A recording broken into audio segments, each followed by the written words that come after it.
Madagascar hissing cockroaches. Probably not what you think of typically when you think of class pet, but I was pretty excited about the learning opportunities that they would provide my middle school students. My niece had a pet cockroach, and it unexpectedly had babies, and my sister-in-law was trying to get rid of all the extra offspring, and hesitantly I was like, okay. I took three. I took three in hopes that I would have at least one male and one female so my students could watch the wonderful life cycle of hissing cockroaches.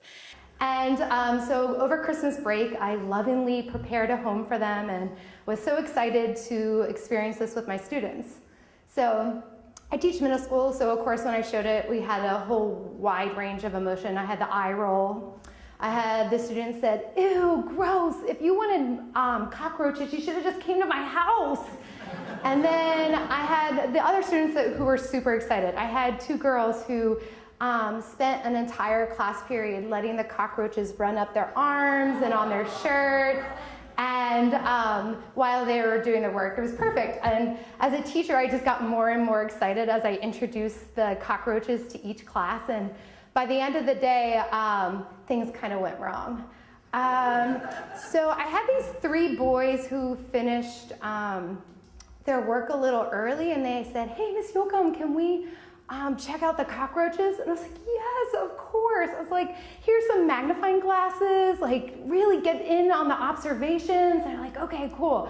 So they're asking questions and then looking them up on the computer and then teaching the rest of the class what they're learning. I was like secretly patting myself on the back as a teacher. I'm like, yes, this is awesome. This is what I want. You know, student-led learning. They're making observations. They're motivated. This is perfect.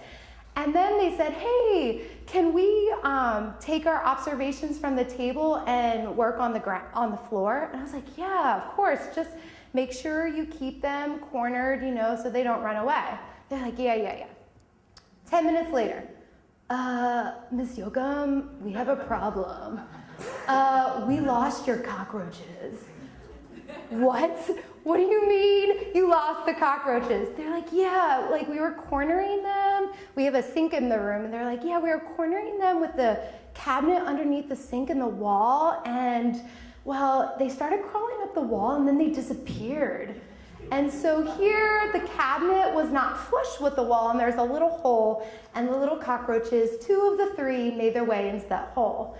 And my very wonderful Miss Frizzle moment became Miss Frazzle. And I like rip open the cabinet and like start throwing stuff into the room, just hoping that maybe we could still get these cockroaches.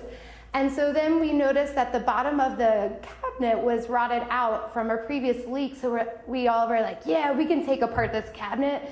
And the students were like, yeah, this is awesome. We're problem solving. And somehow we had a hammer in the classroom, and they started taking this hammer to the cabinet, and they're like, this is the best class ever. And I'm like, yeah, I'm so glad you're problem solving, but I wish it wouldn't have been at the expense of my cockroaches that I had only managed to have in the classroom for 5 hours before they like became lost.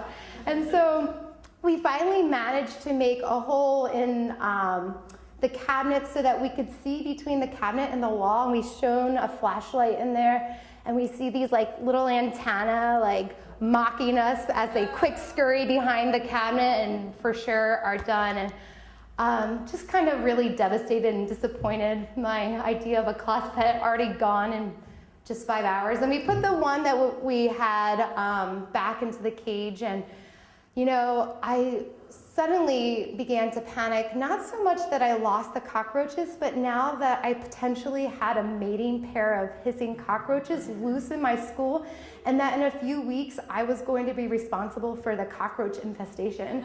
And so I no longer was worried about how to get the cockroaches out of the cabinet. I was like, how do I keep them in there so they can't get out and make babies everywhere? And so I like duct taped everywhere I could, and we lovingly doted on the remaining cockroach. The kids loved that cockroach to death. literally in 3 days, it was dead. And so I thought, well, the cockroach that we fed and loved and kept warm, if that died, then probably the two behind the cabinet died. And the students and I, a few days later, would reminisce about, oh, remember that time you tried to get us a class pet? And we laughed about it. And then one kid said, yeah, Miss Yocom, next time you should get us a guinea pig. And I looked at him and said, if we can't keep cockroaches alive, us and a class pet, there's no hope.